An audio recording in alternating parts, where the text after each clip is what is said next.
Everyone always talks about time management, how to be more productive, how to fit more into your day. When you have a bad boss, that you don't have a time problem. You have an energy problem. You could have all the time in the world, but if your boss drains you by 10 a.m., what is the point? I'm going to teach you how to protect your energy like it's your most valuable resource, because it is. Let's talk about the energy crisis. Think about your typical day with a bad boss. You wake up, you already don't like your job. You're feeling a little anxious. You have to get ready. You have to drive into work, or you just have to like prepare yourself for the day. Sunday night, you can't sleep because Monday's coming.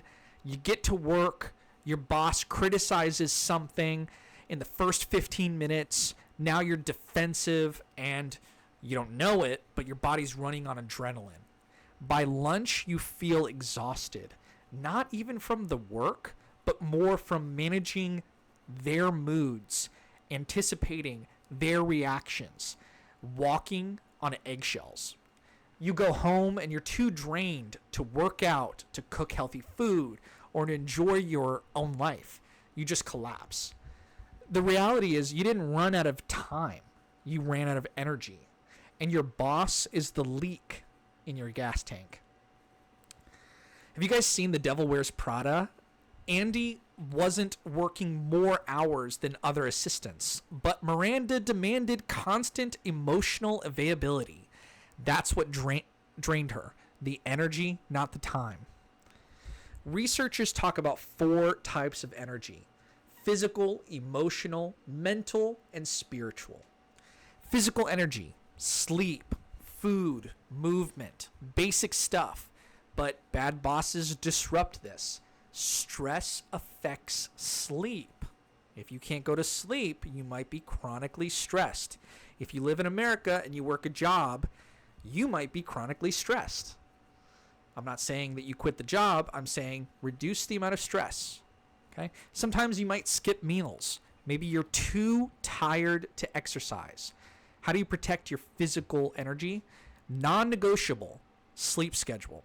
You are sleeping. You are getting good quality sleep with good hygiene. There's something called sleep hygiene. If you guys weren't aware, I was deep into my 20s until I figured out sleep hygiene. And also I learned it from my wife too, which is like create the perfect environment that you feel the best when you go to sleep and recreate that every single night. And I mean, if you don't know what I'm talking about, you need to start that journey now. Non-negotiable. Eat real food at lunch. Okay, not just like fast food or just snacks, like real food, like whole food. Move your body somehow.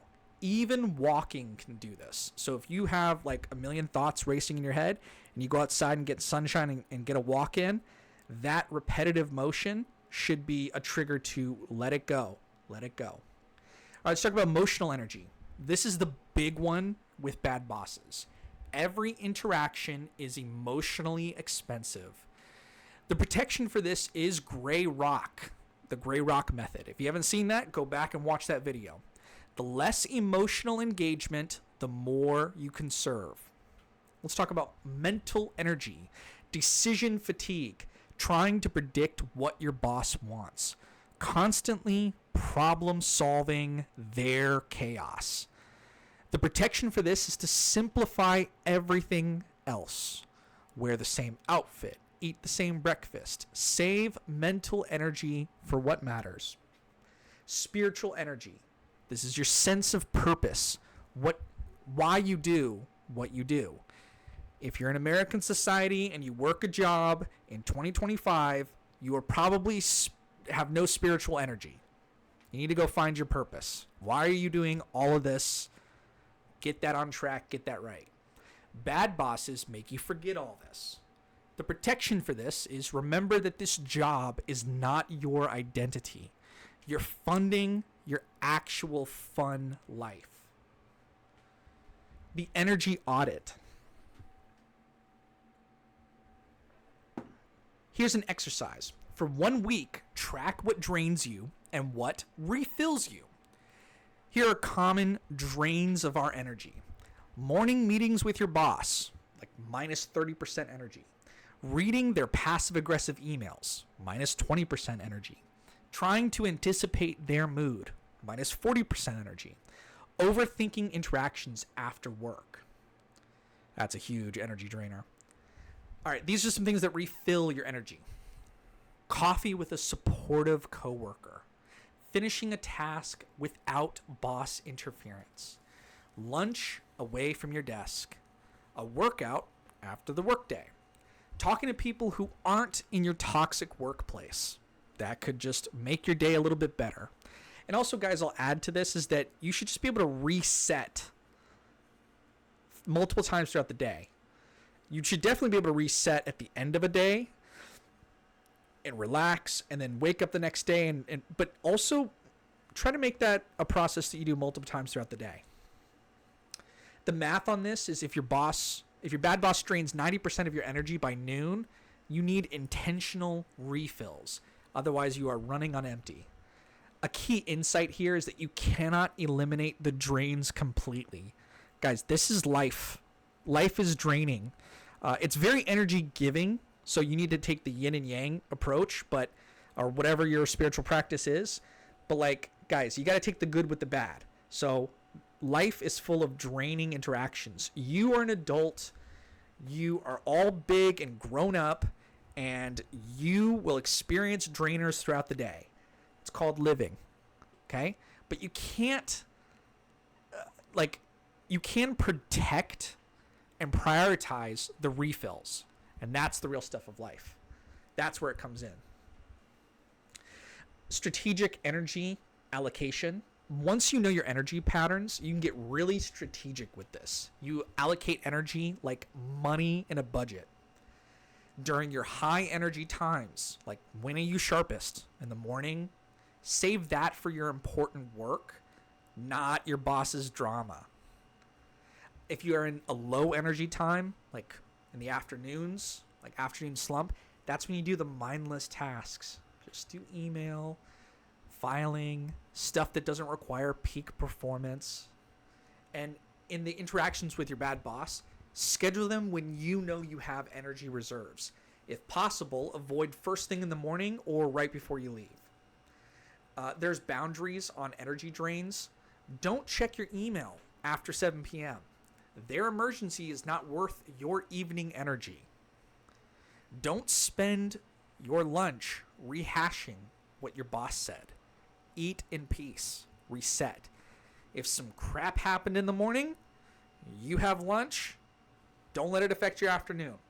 Naturally, it probably will, but you can work on it to let yourself know that this doesn't. Don't bring your stress into your personal relationships. That is transferring the drain. This is very much oriented towards men in the audience.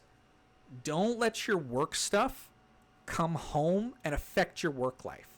Don't tell your wife about all the bad stuff. Don't replay it and recreate it in your brain. You're a man, right? Just be strategic, take that shit in, deal with it, sort it, and then do it. And what you've said is what you've said. Don't recreate it, don't rehash it.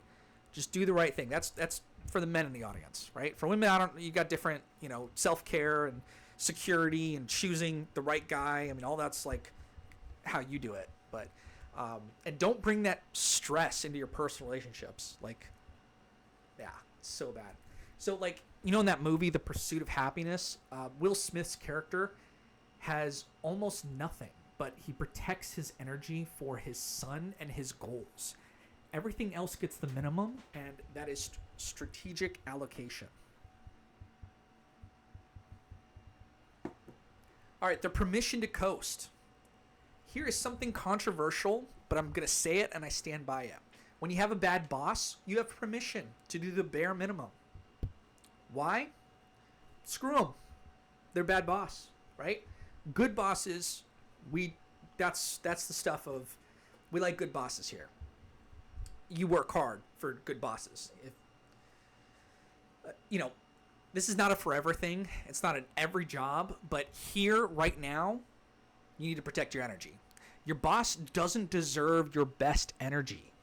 Your best ideas, your peak performance, they've proven already. They're going to waste it. They're going to criticize it, or they're going to take credit for it. The strategy here is to give them competent, adequate work. Save your excellence for your side projects, your job search, your portfolio, your life. This isn't about being lazy. This is about being smart. You are conserving energy for the things that actually pay off. Reality check. Nobody on their deathbed says, I wish I'd given more energy to that toxic boss back in 2025. You know what they regret? Not protecting their energy when it mattered. Write down what drains you and then write down what refills you. And then ask yourself, how can I minimize the drains and protect the refills? Maybe it's like blocking 30 minutes for lunch away from your desk. Maybe it's a hard stop at 6 p.m. And maybe it's finally using those vacation days. Your energy is finite. Bad bosses will take it all from you unless you do something about it. So don't let them. Tomorrow, we're going to cover the art of strategic silence. Sometimes the smartest thing you can say is nothing at all.